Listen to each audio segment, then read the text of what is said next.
Well, I'll tell you a story this morning. Every day, right after this meditation, Susan and I go for a walk out here. It's beautiful out here in nature. We go for a speed walk.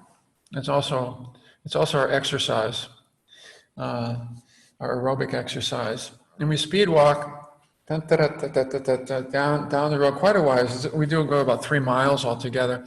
But about at the halfway point, we come up over a rise, and down on the left, there's a huge field in which reside a horse and a bull. And they're the only two animals that share that field. I think they think they're older. Both of them are older. I know there's that expression, putting a horse out to pasture, and it's slightly pejorative, but I think it is out to that pasture. But he seems to have a big space. They both have this big space. They seem to be somewhat, they share the space very nicely with each other, as we've noticed. Every time we go by, and we've named them, we came up with creative names for them. Horse boy and bull boy.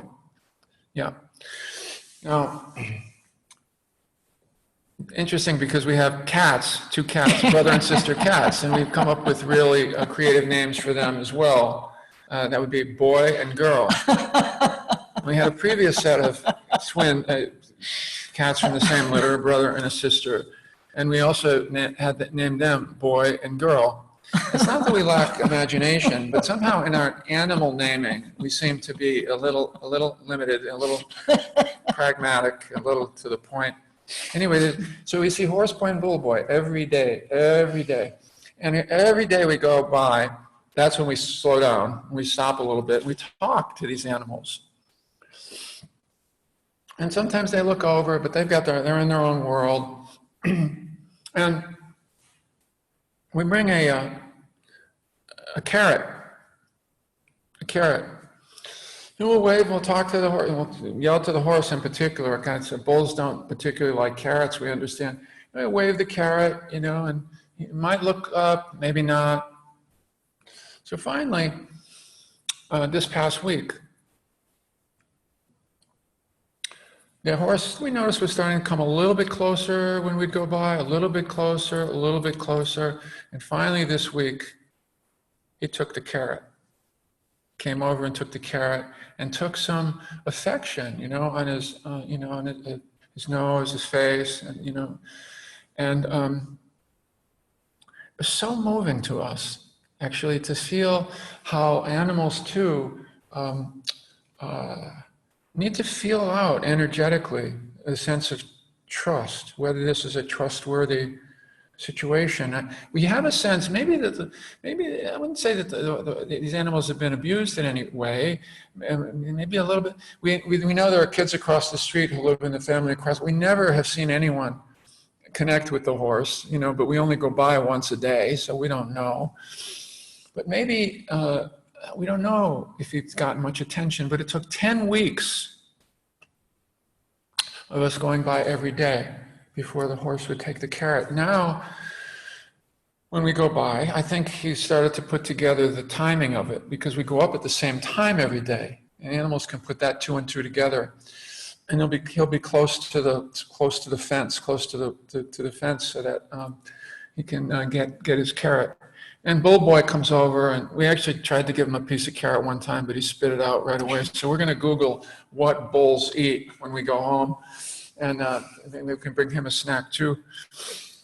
But it occurred to me yesterday how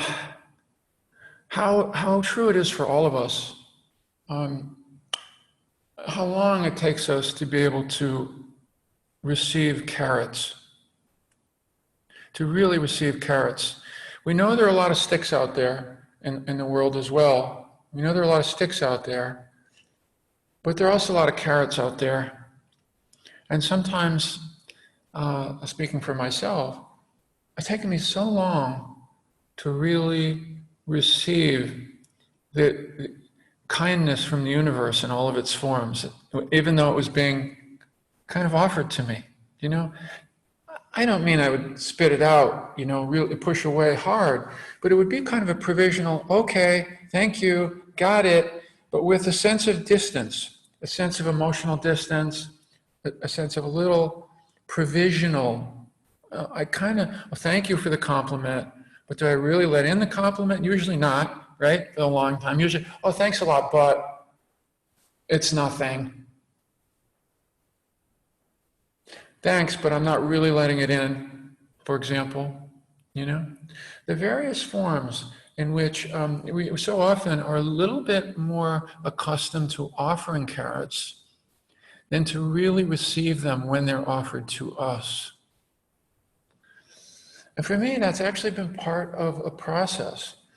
The compassion part has been an important part, but the self-compassion, and part of that self-compassion is receiving, being willing to receive kindness, more than for just a fleeting second, but to really let it in. And of course, secondarily, to letting carrots to myself, by myself, because there are so many sticks in here. There's so many harsh sticks, critical sticks, not enough sticks.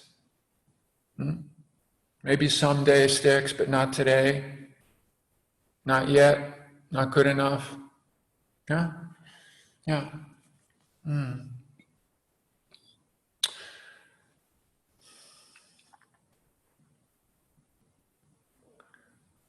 So there's a metaphor there for all of us, I think, in the horse and the carrot story. And how are we doing with receiving carrots and having enough trust about the intention that's coming toward us to receive it, to take it, and to savor it, as we've been saying. And how about myself? How about myself? You've heard me say at the beginning of meditation, and I still do this just about every day at the beginning of my meditation session. After I shake things out a little bit, I'll say, how's it going in there today, buddy? I'll say to myself.